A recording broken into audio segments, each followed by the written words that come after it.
Sentez-vous que vous avez besoin d'être reconnu par les autres? Cherchez-vous toujours à faire beaucoup mieux? Peut-être même à rêver de briller. Êtes-vous peut-être comme ces personnages qui font ces émissions de télé-réalité? Et si c'était la blessure de non-reconnaissance? Bonjour à tous, je suis Véronique Chaput, sophrologue, praticienne en hypnose et bioénergétique. Peut-être enfant avez-vous rêvé d'être pompier, instit, docteur, éleveur de chiens, boulanger.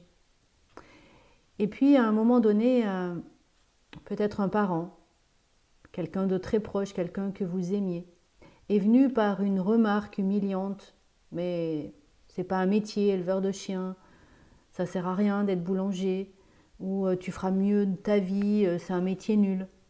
Et là, c'est comme si quelque chose à l'intérieur de vous s'était cassé, comme si déjà une première identité était en train de tomber en vrac.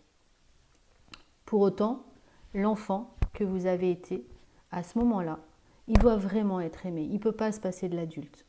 Donc qu'est-ce qu'il va faire? Comme il avait choisi une première identité, être pompier, ou être médecin, ou être instit, mais que le parent lui dit que c'est pas bien, alors qu'est-ce qu'il va faire? Eh bien, il doit s'adapter, il doit toujours être aimé de son parent. Donc finalement, il va quitter cette identité pour essayer de prendre une identité qui lui semble mieux aux yeux de son parent. Donc s'adapter, toujours être plus.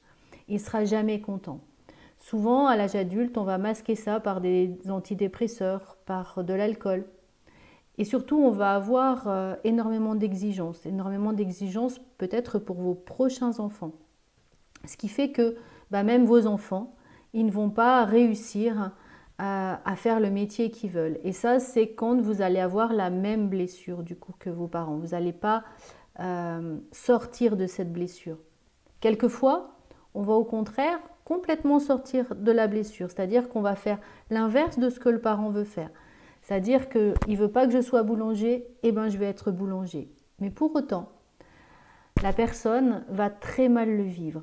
Elle ne va jamais se sentir bien. Et puis il va arriver plein de choses, par exemple une mauvaise association, il va falloir fermer boutique.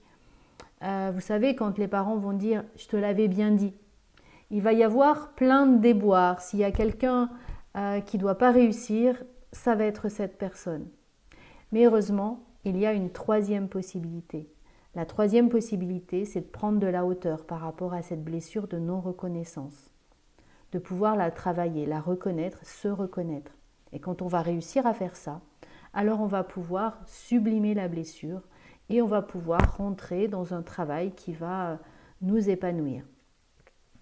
Voilà, j'espère que ça vous aura donné un petit aperçu de cette blessure de non-reconnaissance qu'on parle beaucoup moins que les autres, pour vous permettre peut-être de prendre conscience si vous ressentez ce besoin d'être toujours plus, d'avoir jamais l'impression d'être satisfait, de toujours faire plus, de se suradapter, ou au contraire, qu'il vous arrive toujours des déboires, alors c'est le moment peut-être de travailler cette nouvelle blessure.